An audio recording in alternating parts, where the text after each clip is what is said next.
जय श्री कृष्णा दोस्तों, राधे राधे। आप सभी का अपने चैनल में बहुत बहुत स्वागत है। आप सभी को हमारी तरफ से गणगौर की बहुत बहुत शुभकामनाएं। आज हम इस वीडियो में गणगौर की व्रत कथा को सुनेंगे। गणगौर की व्रत कथा पूजा करने के बाद हाथ में गेहूं के दाने लेकर सुनी जाती है। ये कथाएं बहुत ही महत्वपूर्ण हैं, इसलिए इस कथा को पूरा अवश्य ही सुनिएगा। तो आइए गणगौर की कथा को शुरू करते हैं। सर्वप्रथम हम श्री गणेश जी भगवान की कहानी को सुनेंगे। एक समय की बात है, एक गांव था जिसमें एक सेठ जी अपने परिवार के साथ रहते थे। सेठ जी का गांव के पास के ही शहर में बड़ा व्यापार था। सेठ जी गणेश जी की पूजा श्रद्धा एवं विश्वास से करते थे, जिससे सेठ जी के घर में अन्य धन के भंडार सदैव ही भरे रहते थे। उनके जीवन में किसी भी प्रकार की कोई कमी नहीं थी।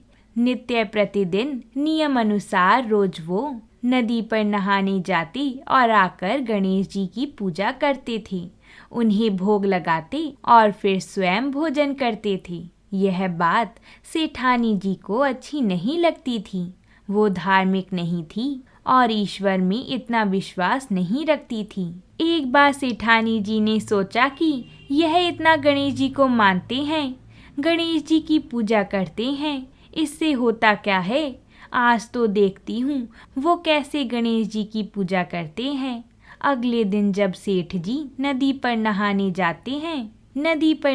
जाते हैं तो सेठानी जी गणेश जी की मूर्ति को उठाकर मूर्ति को कपड़े से ढककर बगीचे में जमीन में दबा देती है। जब सेठ जी नदी पर से नहाकर घर आते हैं और देखते हैं कि गणेश जी की मूर्ति तो मंदिर में नहीं है, तो वो सेठानी से पूछते हैं, गणेश जी की मूर्ति मंदिर में नहीं है, कहाँ गई? तो सेठानी जी बोलती हैं, मुझे नहीं मालूम। तब सेठ जी मूर्ति को घर में बहुत ढूंढते हैं। उस दिन क्योंकि वो गणेश जी को भोग नहीं लगा पाई, इसके लिए सेठ जी ने अन्न जल का त्याग कर दिया और गणेश जी से प्रार्थना करने लगी कि हे प्रभु, लगता है आप मुझसे रुष्ट हो गए हो और कहीं चले गए हो। आप अपनी कृपा दृष्टि मुझ पर बरसाइए और प्रभु मुझे दर्शन दीजिए। सेठ जी ने ये सब मन ही मन में सोचा कि अब से जब तक आप मुझे मिल नहीं जाते, मुझे दर्शन नहीं दे देते, तब तक मैं अन्न जल का त्याग करता हूँ। उस दिन पूरा दिन बीत गया। रात्रि में सेठ जी की भक्ति से प्रसन्न होकर गणेश जी भगवान ने सेठ जी के स्वप्न में प्रवेश किया। गणेश जी भगवान एक छोटे से चूहे के साथ खेल रहे होते हैं और चूहे को खाने को लड्डू देते हैं। चूहा लड्डू लेकर बगीचे में जाता है और जमीन खोदता है और लड्डू वहीं डाल देता है। अचानक सेठ जी की नींद खुल जाती है। सेठ जी बगीचे में जाते हैं और वहीं खोदते हैं जहां उन्होंने सपने में देखा था, और वहीं से उनको थोड़ी सी जमीन खोदने पर कपड़ों में लिपटे हुए गणेश जी की मूर्ति मिलती है। सेठ जी गणेश जी की मूर्ति की पूजा करके उनको यथास्थान स्थापित करते हैं और सेठानी के पूछने पर सारा वृतांत उन्हें सच सच बता देते हैं।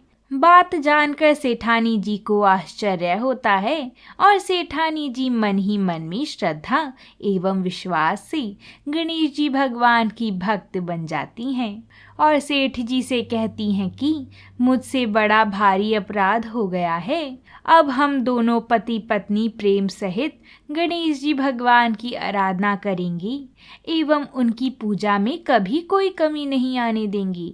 यह सुनकर सेठ जी अत्यधिक प्रसन्न हो जाते हैं और दोनों पति पत्नी गणेश जी भगवान को धन्यवाद करते हैं।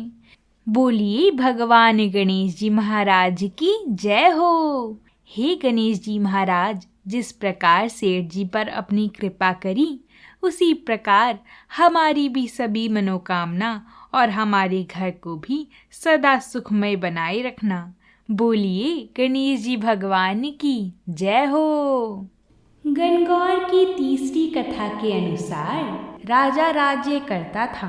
वहाँ के राजा ने अपने प्रदेश में जौ और चने बोए और माली ने बोई दूब। राजा की जौ और चने बढ़ते ही जा रहे थे और माली की दूब घटती जा रही थी। माली को लगा कि कुछ तो गड़बड़ है, इसलिए उसने सोचा कि छुपकर निगरानी रखनी चाहिए। जब वह वहाँ छुपकर देख रहा था तो उसने देखा कि कुछ छोटी बड़ी लड़कियाँ उसकी दूब तोड़कर ले जा रही हैं। उसे बहुत गुस्सा आया। उसने लड़कियों को टोका और उनकी चुन्नी छीन ली। लड़कियाँ माली से विनती करने लगीं कि हमारी चुन्नी दे दो और हमें दूब ले जाने दो। हम यह दूब गणगौर की पूजा के लिए ले जा रहे हैं। इसके बदले गणगौर का पूजा पाठा हम तुम्हें दे देंगे।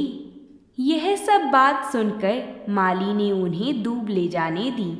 गणगौर की पूजा के बाद लड़कियों ने पूजा पाठा माली को दे दिया और माली ने अपनी मालन को दे दिया। मालन ने पाटा औबरी में रख दिया। शाम को माली का बेटा आया और बोला, माँ भूख लगी है। माँ ने कहा, बेटा छोटे कमरे में जा, मैं लड़कियों का पूजा पाटा वहाँ रख कर आई हूँ, उसमें से कुछ खा ली। माली के बेटे ने कमरा खोलना चाहा, लेकिन उससे कमरा नहीं खुला। बहुत कोशिश करने के बाद भी दरवाज़ा नहीं खुला तो उसने गुस्से में दरवाजे पर जोर से लात मारी, पर दरवाज़ा फिर भी नहीं खुला। तो माँ बोली, तेरे से कमरा नहीं खुलता तो पराई जाई का पता नहीं कैसे ढाबेगा। मालन ने टीकी में से रोली निकाली, आँखों की कोर से काजल निकाला और नखों में से मेहंदी निकाली। हथेली में लेकर सबको घोला और छोटे कमरे के दरवाजे को छींटा दिया तो वह दरवाज़ा खुल गया। अंदर देखा तो ईश्वर गणगौर बैठे थे। ईसर जी ने बहुत सुंदर वस्त्र पहने हुए थे और गौरा मांग सवार रही थीं। वह औबरी में अन्न के भंडार भरे पड़े थे। माली के बेटे मालन को तथा माली को उनके सुंदर दर्शन हुए।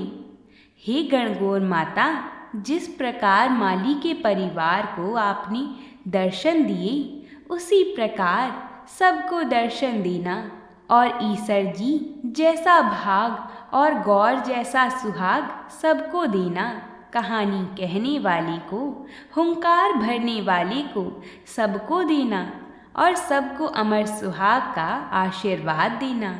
बोलिए जय शिव शंकर, जय माँ पार्वती। अब हम सभी गणगौर की तीसरी कथा को सुनेंगे। एक समय की बात है, भगवान शंकर माता पार्वती जी एवं नारद जी के साथ भ्रमण हेतु चल दिए। वह चलते चलते चैत्र शुक्ल तृतीया को एक गांव में पहुँची। उनका आगमन सुनकर ग्राम की निर्धन स्त्रियां उनके स्वागत के लिए थालियों में हल्दी एवं अक्षत लेकर पूजन हेतु तुरंत पहुंच गईं। पार्वती जी ने उनके पूजा भाव को समझकर सारा सुहाग रस उन पर छिड़क दिया। वे अटल सुहाग प्राप्त कर लौटी। धनी वर्ग की स्त्रियां थोड़ी देर बाद अनेक प्रकार के पकवान सोने चांदी के थाल में सजाकर पहुंची। इन स्त्रियों को देखकर भगवान शंकर ने माता पार्वती से कहा, तुमने सारा सुहाग रस तो निर्धन वर्ग की स्त्रियों को ही दे दिया, अब इन्हें क्या दोगी? पार्वती जी बोली, प्राणनाथ, उन स्त्रियों को ऊपरी पदार्थ से बना रस दिया गया है, इसलिए उनका रस धोती से रहेगा, परंतु मैं इन धनी वर्ग की स्त्रियों को अपनी अंगुली चीरकर रक्त का सुहाग रस दूंगी, जो मेरे समान सौभाग्यवती हो जाएंगी। जब उन स्त्रियों ने पूजन समाप्त कर लिया, तब पार्वती जी ने अपनी अंगुली को चीरकर उस रक्त को उनके ऊपर छिड़क दिया। जिस पर जैसे छींटे पड़े उसने वैसा ही सुहाग पा लिया। इसके बाद पार्वती जी अपने पति भगवान शंकर जी से आज्ञा लेकर नदी में स्नान करने चली गईं। स्नान करने के पश्चात बालू मिट्टी से शिवजी की मूर्ति बनाकर पूजन किया, भोग लगाया तथा प्रदक्षिणा करके 2 कणों का प्रसाद खाकर मस्तक पर टीका लगाया। उसी समय उस पार्थिव लिंग से शिवजी प्रकट हुए तथा पार्वती जी को वरदान दिया कि आज के दिन जो स्त्री मेरा पूजन और तुम्हारा व्रत करेगी उसका पति चिरंजीवी रहेगा तथा मोक्ष को प्राप्त होगा। भगवान शिव यह वरदान देकर अंतर्ध्यान हो गए। इतना सब करते करते पार्वती जी को काफ़ी समय लग गया। पार्वती जी नदी के तट से चलकर उस स्थान पर आईं जहाँ पर भगवान शंकर और नारद जी को वह छोड़कर गई थीं। शिव जी ने विलंब से आने का कारण पूछा तो इस पर पार्वती जी बोली, मेरे भाई भावज नदी किनारे मिल गए थे। उन्होंने मुझसे दूध भात खाने तथा ठहरने का आग्रह किया, उसी कारण से आने में देर हो गई। ऐसा जानकर अंतर्यामी भगवान शंकर जी भी दूध भात खाने के लालच में नदी तट की ओर चल दिए। पार्वती जी ने मौन भाव से भगवान शिव जी का ही ध्यान करके प्रार्थना की, भगवान आप अपनी इस अनन्य दासी की लाज रखिए। प्रार्थना करती हुई पार्वती जी उनके पीछे पीछे चलने लगी। उन्हें दूर नदी तट पर माया का महल दिखाई दिया। वहाँ महल के अंदर शिवजी के साले शिवजी और माता पार्वती का स्वागत किया। वे दोनों 2 दिन वहाँ रहे। तीसरे दिन पार्वती जी ने शिवजी से चलने के लिए कहा तो भगवान शिव चलने को तैयार न हुए। तब पार्वती जी रूठकर अकेली ही चल दी। ऐसी परिस्थिति में भगवान शिव को भी पार्वती जी के साथ चलना पड़ा। नारद जी भी साथ चल दिए। चलते चलते भगवान शंकर बोले, मैं तुम्हारे मायके में अपनी माला भूल आया हूँ। माला लाने के लिए पार्वती जी तैयार हुई तो भगवान ने पार्वती जी को ना भेजकर नारद जी को भेजा। वहाँ पहुँचने पर नारद जी को कोई महल नजर नहीं आया। वहाँ दूर दूर तक जंगल ही जंगल था। अचानक वहाँ बिजली कौंधी और नारद जी को शिव जी की माला एक पेड़ पर टंगी दिखाई दी। नारद जी ने माला उतारी और शिव जी के पास पहुंचकर यात्रा कर कष्ट बताने लगे। शिव जी हंसकर कहने लगे, यह सब पार्वती जी की ही लीला है। वह अपने पूजन को गुप्त रखना चाहती थीं, इसलिए उन्होंने झूठ बोला और अपने सत के बल पर यह माया रच दी। तब नारद जी ने देवी माता से कहा कि माँ, आप सौभाग्यवती और आदि शक्ति हैं। ऐसे में गुप्त रूप से की गई पूजा ही अधिक शक्तिशाली एवं सार्थक होती है। तभी से जो स्त्रियां इस तरह गुप्त रूप से पूजन कर मंगल कामना करेंगी, महादेव जी की कृपा से उनकी मनोकामना जरूर पूरी होगी। इसी कथा के चलते तभी से गणगौर उपवास को महिलाएं अपने पति से छिपाते हुए करती हैं। गणगौर में पूजा सामग्री जैसे सिंदूर माता पार्वती को चढ़ाया जाता है। पूजन के बाद महिलाएं उसे अपनी मांग में सजाती हैं। अब हम लपसी और तपसी की कहानी को सुनेंगे। एक नगर में लपसी और तपसी नाम के 2 भाई थे। तपसी तो भगवान की तपस्या करता था और लपसी सवा शेर की लपसी बनाकर भगवान का भोग लगाता था और लोटा फिराकर जीम लेता था। एक दिन दोनों में झगड़ा हो गया। लपसी कहता कि मैं बड़ा हूँ और तपसी कहता कि मैं बड़ा हूँ। उसी समय नारद मुनि जी वहाँ से गुजर रहे थे। उन्होंने यह सब देखा और पूछा कि तुम क्यों लड़ रहे हो? तो लपसी ने बोला, मैं बड़ा हूँ क्योंकि मैं भगवान को लपसी चढ़ाता हूँ। और तपसी ने कहा कि मैं बड़ा हूँ क्योंकि मैं भगवान को तप से प्रसन्न करता हूँ। तपसी बोला, मैं सारे दिन भगवान की पूजा करता हूँ। तो नारद जी बोले कि मैं तुम्हारा फैसला कर दूंगा। दूसरे दिन तपसी नहाकर आने लगा तो नारद जी ने 1.25 करोड़ की अंगूठी उसके आगे फेंक दी। उसने आँख खोलकर देखा तो 1.25 करोड़ की अंगूठी पड़ी थी। तब तपसी ने वह अंगूठी उठाकर गोद में नीचे दबा ली और तपस्या करने लगा। लपसी सुबह उठकर नहाकर 1.25 सेर लपसी बनाकर भगवान का भोग लगाकर लोटा हिलाकर जीमने लगा। इतने में नारद जी वहाँ आए और दोनों को बिठाया। तब दोनों बोले कि कौन बड़ा है, आप ही बताइए। तब तपसी ने कहा, मैं बड़ा हूँ। नारद जी बोले, तू अपना घुटना तो उठा। घुटना उठाया तो 1.25 करोड़ की अंगूठी निकली। तब नारद जी बोले कि ये अंगूठी तो तूने चुराई है, इसलिए तेरी तपस्या भंग हो गई, इसलिए लपसी बड़ा है और तुम्हें तुम्हारी तपस्या का कोई फल भी नहीं मिलेगा। तपसी शर्मिंदा होकर माफी मांगने लगा। उसने नारद जी से पूछा, मुझे मेरी तपस्या का फल कैसे मिलेगा?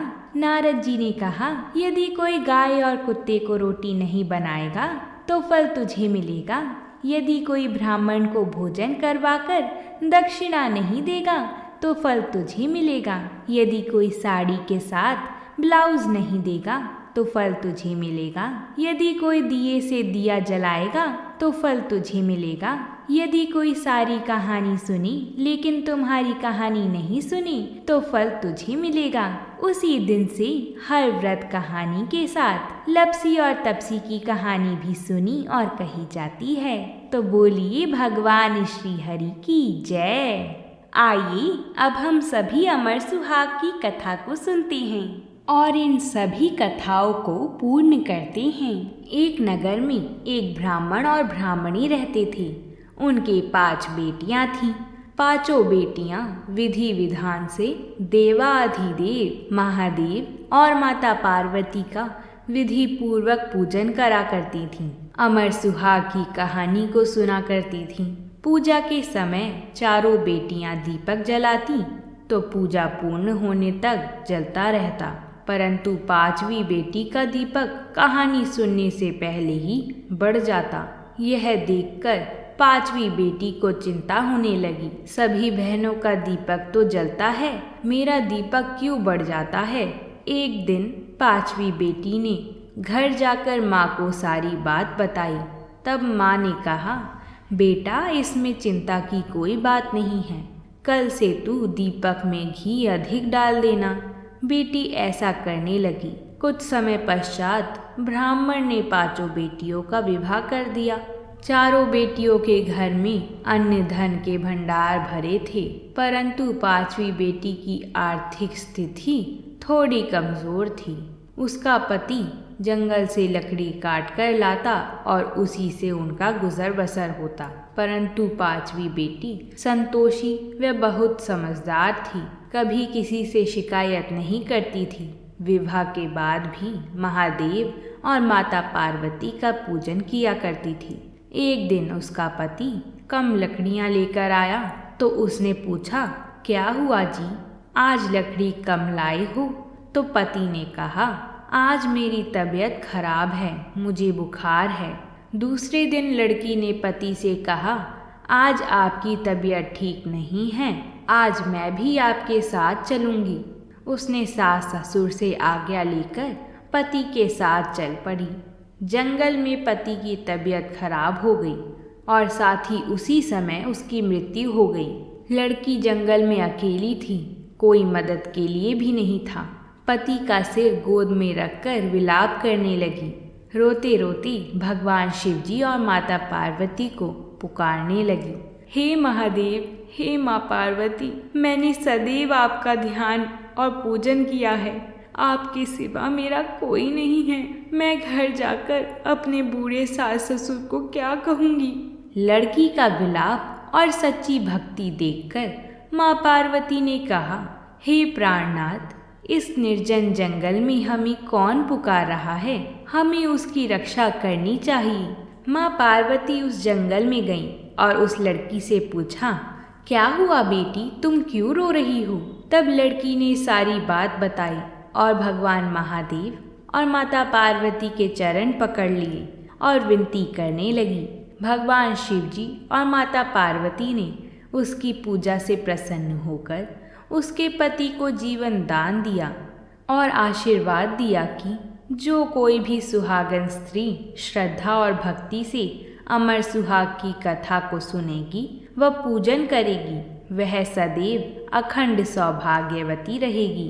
उसके सुख संपत्ति अन्न धन के भंडार सदैव भरे रहेंगे।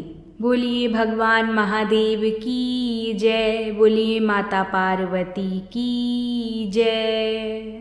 अगर आप सभी को ये कथाएं पसंद आई हों तो कमेंट बॉक्स में जय माता पार्वती और हर हर महादेव ज़रूर लिखिएगा। माता पार्वती सभी को सदा सुहागन होने का आशीर्वाद प्रदान करें, यही हमारी कामना है।